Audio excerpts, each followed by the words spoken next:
আসসালামু আলাইকুম সবাইকে। আজকে আপনাদের জন্য নিয়ে এসেছি শীতের এক দারুণ ঘরোয়া রেসিপি।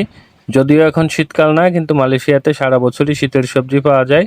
তাজা সিম আর মজাদার মৃগেল মাছ দিয়ে আমরা আজকে সুস্বাদু তরকারি রান্না করে দেখাবো।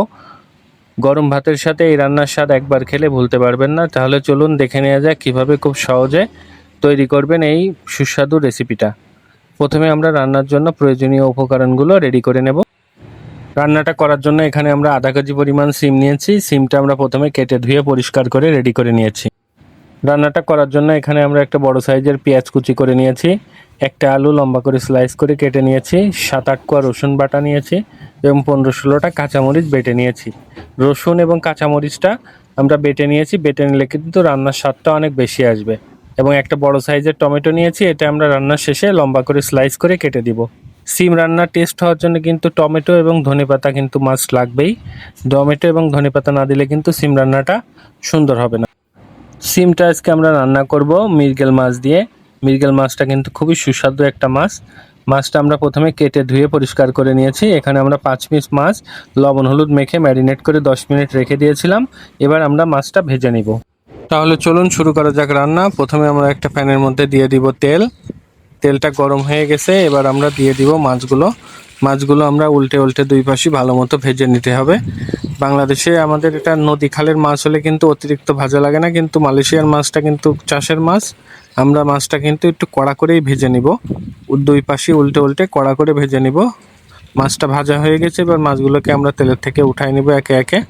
মাছ ভাজায় তেলের মধ্যে আমরা দিয়ে দিব এবার পেঁয়াজ কুচি। পেঁয়াজটা আমরা নেড়ে নেড়ে হালকা একটু ভেজে নিব।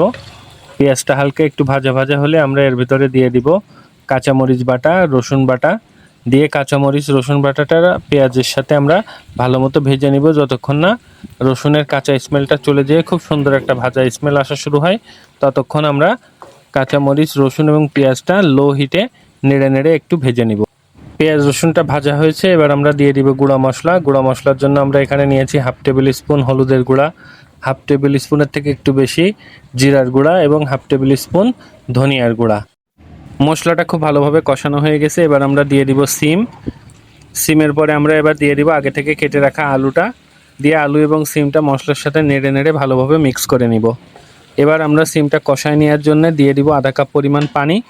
পানিটা দিয়ে আমরা সিমের সাথে আলুর সাথে ভালোভাবে নেড়ে দিয়ে এবার ঢেকে দিয়ে আমরা মিডিয়াম হিটে রান্না করে নিব 4-5 মিনিট।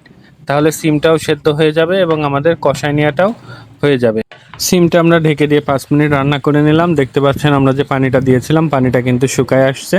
এখন আমরা সিমটা নেড়ে নেড়ে ভালো মতো কষায় নিব, কারণ সিমটা কিন্তু গ্রেভির জন্য পানি দেওয়ার আগে সিমটা ভালো মতো কষায় নিতে হবে। সিমটা ভালো মতো কষানো না হলে কিন্তু সিম রান্নাটা টেস্ট হবে না এবং রান্নার পরে গ্রেভিটাও সুন্দর হবে না। আমরা কিন্তু এখানে কোনো ঝোল রাখবো না, সিমটা আমরা খুব মাখা মাখা একটা পাক করব। তার জন্য আমাদের সিমটা নেড়ে নেড়ে খুব ভালোভাবে কষায় নিতে হবে, কারণ এখন কিন্তু গ্রেভিটা যেহেতু ঘন হয়ে গেছে মশলাটা, এখন বারবার নাড়ে নেড়ে দিলে কিন্তু মশলাটা লেগে যাবে পাতিলে। আমরা লো হিটে এখন রান্নাটা করব এবং একটু নেড়ে নেড়ে সিমটা খুব ভালোভাবে কষায় নেব। সিমটা কিন্তু খুব সুন্দরভাবে কষানো হয়ে গেছে, এবার আমরা দিয়ে দিব ঝোলের জন্য পানি। এখানে আমরা 1 কাপ পরিমাণ পানি দিয়ে দিয়েছি। পানিটা দিয়ে সিমটা একটু নেড়ে দিব, দিয়ে আমরা মিডিয়াম হিটে রান্না করব যতক্ষণ না পানিটা ভালো মতো ফুটে যায়। পানিটা কিন্তু খুব সুন্দরভাবে ফুটেছে। এবার আমরা দিয়ে দিব আগে থেকে কেটে রাখা টমেটোটা আমরা পাতলা পাতলা করে স্লাইস করে নিয়েছি। টমেটোটা সিমের মধ্যে দিয়ে আমরা হালকা করে নেড়ে দিয়ে মিক্স করে দিব। এবার আমরা দিয়ে দিব আগে থেকে ভেজে রাখা মৃগেল মাছগুলোকে আমরা সিমের মধ্যে দিয়ে সুন্দরভাবে অ্যাডজাস্ট করে দিব এবং ঝোলের মধ্যে মাছগুলোকে ডুবাই দিব। দিয়ে আমরা নেড়ে দিয়ে এখন রান্না করব লো হিটে 4-5 মিনিট, তাহলেই কিন্তু আমাদের সিম রান্না হয়ে যাবে। আমরা ঢেকে দিয়ে আরও 5 মিনিট রান্না করে নিলাম। দেখতে পাচ্ছেন আমরা যে গ্রেভির জন্য পানিটা দিয়েছিলাম পানিটা কিন্তু শুকায় আসছে। এখন আমরা ঢেকে দিব না, এখন আমরা না ঢেকে লো হিটে আর 2-3 মিনিট রান্না করব, তাহলেই কিন্তু আমাদের রান্নাটা হয়ে যাবে। রেসিপিটা যদি ভালো লাগে তাহলে আপনারাও অবশ্যই বাসায় ট্রাই করে দেখবেন, অনেক মজার হবে কিন্তু রেসিপিটা। এবং রেসিপিটা কেমন লাগলো আপনার মতামত অবশ্যই কমেন্টে জানাবেন। সিমটা এখন আমরা একটু পরপর নেড়ে দিব, না হলে কিন্তু পাতিলে লেগে যাবে। আমাদের সিম রান্না কিন্তু অলমোস্ট হয়ে গেছে। এবার আমরা দিয়ে দিব সবথেকে ইম্পর্টেন্ট উপকরণ ধনেপাতা কুচি। টমেটোটা না দিলে কিন্তু সিম রান্নার ভিতরে শীতকালীন তরকারির ফ্লেভারটা তৈরি হবে না।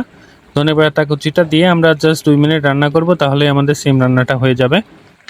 সো আমাদের পারফেক্ট সিম রান্না কিন্তু হয়ে গেছে। দেখতে পাচ্ছেন গ্রেভিটা কিন্তু একদম মাখা মাখা একটা গ্রেভি হয়েছে এবং কালারটা দেখেই বুঝতে পারছেন সিম রান্নাটা কতটা টেস্টি হয়েছে। সো আমাদের মৃগেল মাছ দিয়ে সিম তরকারি রেডি টু সার্ভ। গরম গরম ভাতের সাথে এর স্বাদ কিন্তু অতুলনীয়। রেসিপিটা যদি ভালো লাগে লাইক কমেন্ট শেয়ার করতে ভুলবেন না এবং আরও অনেক মজার মজার দেশীয় স্পেশাল রেসিপি পেতে আমার চ্যানেলটা অবশ্যই সাবস্ক্রাইব করে দিয়ে পাশে থাকবেন। দেখা হবে আবার কোনো নতুন স্পেশাল দেশীয় রেসিপি নিয়ে। সে পর্যন্ত সবাই ভালো থাকবেন, সুস্থ থাকবেন। আল্লাহ হাফেজ।